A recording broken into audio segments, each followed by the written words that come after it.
Saqib TN83 subscribe. موسیٰ علیہ السلام کے پاس آئے ملک الموت، صحیح بخاری میں ہے، اٹ از ان صحیح بخاری۔ موسیٰ علیہ السلام کے پاس آئے، کیسے آئے؟ آپ کی روح قبض کرنے آیا ہوں۔ کیا؟ آپ کی روح قبض کرنے آیا ہوں۔ مسلم شریف میں بھی ہے، یعنی یہ متفق علیہ، اور ایک تو متفق علیہ بھی ہے اور کئی مقامات پہ مختلف روایتوں میں ہے۔ جلالی تھے، اچھا روح قبض کرنے آئے ہو؟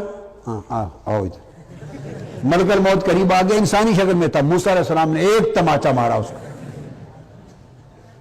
اور آنکھ نکال دی، آنکھ نکال دی۔ تو ادھر یہ بندے بھی اللہ کے ہیں، ادھر اللہ کے یہ بندے بھی ہیں۔ تو جو دم نہیں مار سکتے ملک الموت کے سامنے، وہ اعتراض کرتے ہیں اور کرتے ان کی شان میں ہیں جو تماچا مار کے چاہیں تو اس کی آنکھ بھی نکال دیں۔ کتنا زمین آسمان کا فرق ہے۔ تو نکال دی آنکھ۔ اب قرآن، یہ حدیث بخاری مسلم کی متفق علیہ حدیث، تو چونکہ بشری شکل میں تھے، انسانی شکل میں، تو یہاں سے بیٹے یہ بھی پتہ چلا، بعض لوگ یہ خیال کرتے ہیں کہ آقا علیہ السلام کی، اگر آپ نورانیت پہ یقین اور ایمان رکھتے ہیں کہ حضور علیہ السلام کی نور ہونے پر، ہمارا عقیدہ حضور کی بشریت کا اور نورانیت کا دونوں کا اکٹھا ہے۔ کیا ہے؟ انبیاء کی بشریت بھی حق ہے، کیا؟ اور نورانیت بھی حق ہے۔ دونوں میں سے کسی کا انکار جائز نہیں۔ بشریت حق ہے، قرآن میں ہے، نورانیت حق ہے قرآن اور حدیث میں۔ قاعدہ کلیہ بیٹے یہ ہے کہ جس روپ میں حیات میں کوئی آتا ہے، اس وقت اسی حیات کے احکام اس پر اجرا ہوتے ہیں، جاری ہوتے ہیں۔ جس دنیا میں کوئی رہتا ہے، جیسا دیس، بولیے جیسا دیس، تو وہ احکام جاری ہوتے ہیں۔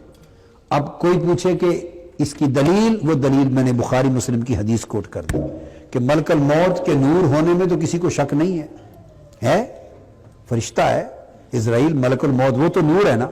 اب بخاری مسلم میں حدیث صحیح ہے کہ ان کی آنکھ نکال دی اور ہاتھ پر اپنی آنکھ رکھ کے اللہ کی بارگاہ میں چلے گئے۔ اب وہ چینج نہیں کر سکے، چونکہ اس حیات میں تھے جس میں آنکھ نکالی گئی، اب اسی حیات کے ساتھ واپس گئے۔ آپ بات کو سمجھ گئے نا؟ تو احکام جاری ہوئے کہ نہیں؟ تو اگر ان کی آنکھ نکل جانے سے اسرائیل علیہ السلام کے نور ہونے میں کوئی فرق پڑا؟ جی، بشری حکم کے جاری ہونے سے ان کی نورانیت میں فرق نہیں پڑا۔ اس طرح جو بشر بھی ہیں، نور بھی ہیں، ان پر بشری احکام کے جاری ہونے سے ان کی نورانیت میں فرق نہیں پڑتا۔ سمجھ گئے نا بات؟ اللہ کی بارگاہ میں گئے تو اسرائیل، اور حدیث پاک کے لفظ ہیں آگے، آقا علیہ السلام نے فرمایا، جا کے عرض کیا اللہ پاک کی بارگاہ میں، ارسلتنی الی عبد لا یرید الموت، باری تعالیٰ آپ نے مجھے ایسے بندے کی طرف بھیج دیا ہے جو مرنا چاہتا ہی نہیں۔ یہ لفظ، اتنی بیٹے طاقت ہوتی ہے اللہ کے محبوبوں کے پاس۔ اور حضرت اسرائیل کے لفظ ہیں لا یرید الموت، جو مرنے کا ارادہ ہی نہیں رکھتا، جو مرنا چاہتا ہی نہیں۔ اس کا مطلب یہ ہے کہ گویا مرنا یا نہ مرنا اس بندے کی ارادے میں شامل ہے، چاہے تو مرے، چاہے تو آنکھ نکال کے واپس بھیج دے۔ اور پھر جو ان کی روح قبض ہوتی ہے تو وہ ان کی مرضی کے ساتھ روح قبض ہوتی ہے۔ بیسک بات تو یہ، آپ لا یرید الموت، مرنا چاہتا ہی نہیں، تو یہ ارادہ جو منسوب کیا مرنا نہ مرنا ہے بندے کے اختیار میں، بندے کے اختیار میں ہے، مرنا چاہتا ہوں یا میں مرنا نہیں چاہتا۔ مگر یہاں حضور علیہ السلام نے بیان کی ہے نا یہ حدیث، جب بخاری مسلم میں آئی تو کس نے بیان کی؟ آقا علیہ السلام نے بیان کی۔ چلو اگر ملک الموت سے غلطی ہو گئی تھی اس لفظ کے استعمال کرنے میں کہ آپ کا بندہ مرنا چاہتا ہی نہیں، اگر غلطی سے یہ کہہ بیٹھے تھے کہ صیغہ فعل کا آگے پیچھے کر بیٹھے تھے، تو حضور علیہ السلام اس کو بیان کرتے ہوئے ذرا کریکٹ فرما دیتے۔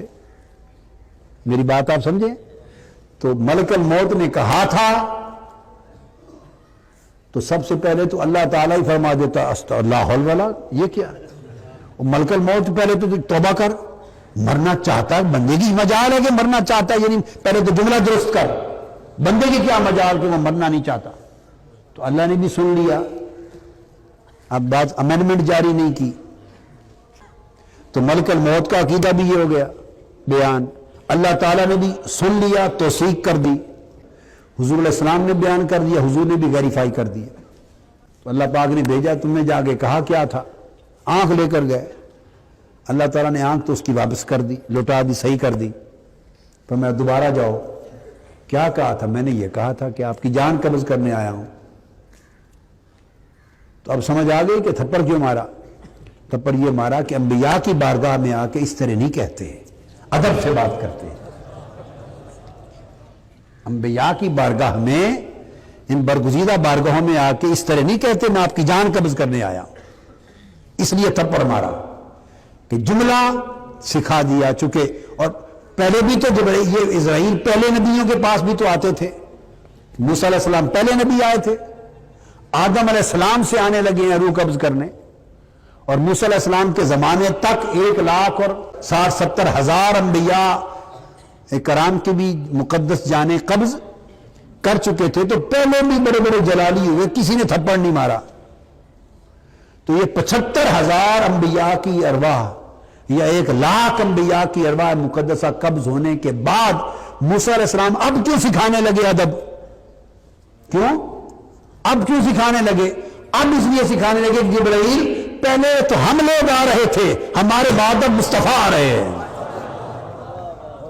پہلے ہم آ رہے تھے، آدم آئے، ابراہیم آئے، نوح آئے، میں پہنچ گیا، یعقوب آئے، سارے یوسف آئے، تو پہلے ہم آتے رہے ہیں، اب تمہیں اس لیے سکھایا ہے کہ آگے جو بارگاہ آ رہی ہے خبردار ادب کے ساتھ آنا، تو واپس آ کے پھر پوچھا، اب اس طرح پوچھو انبیاء سے، اور پھر ملک الموت انبیاء کی اور آقا علیہ السلام سے بھی اس طرح پوچھتا، دوبارہ آ کے یوں پوچھا کہ اللہ پاک نے بھیجا ہے آپ کو اپنے ہاں بلانے کے لیے، تو کیا آپ یہاں رہنا چاہتے ہیں یا تشریف لے جانا چاہتے ہیں، اس طرح پوچھو،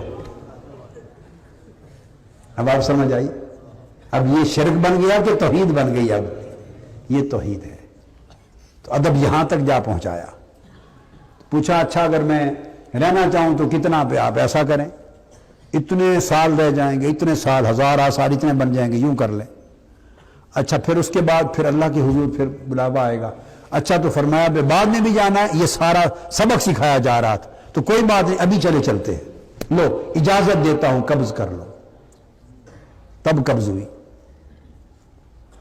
اور صحیح بخاری میں حدیث ہے، حضور صلی اللہ علیہ وسلم نے فرمایا کہ اللہ پاک ہر نبی کو وفات سے پہلے اختیار دیتا ہے، یہ بخاری شریف میں حدیث ہے، اختیار دیتا ہے، چاہے تو رہے چاہے تو اللہ کی بارگاہ میں جائے، سو مجھے بھی اب اختیار دیا گیا ہے، اور اس پر فرمایا میں نے عرض کی الرفیق الاعلی، میں اپنے اعلیٰ دوست کے پاس جانا چاہتا ہوں، تو حضور کو انبیاء کو اختیار ملتا ہے، وہ اپنی مرضی سے اللہ کی عطا کردم، تو خطیب TN 83 سبسکرائب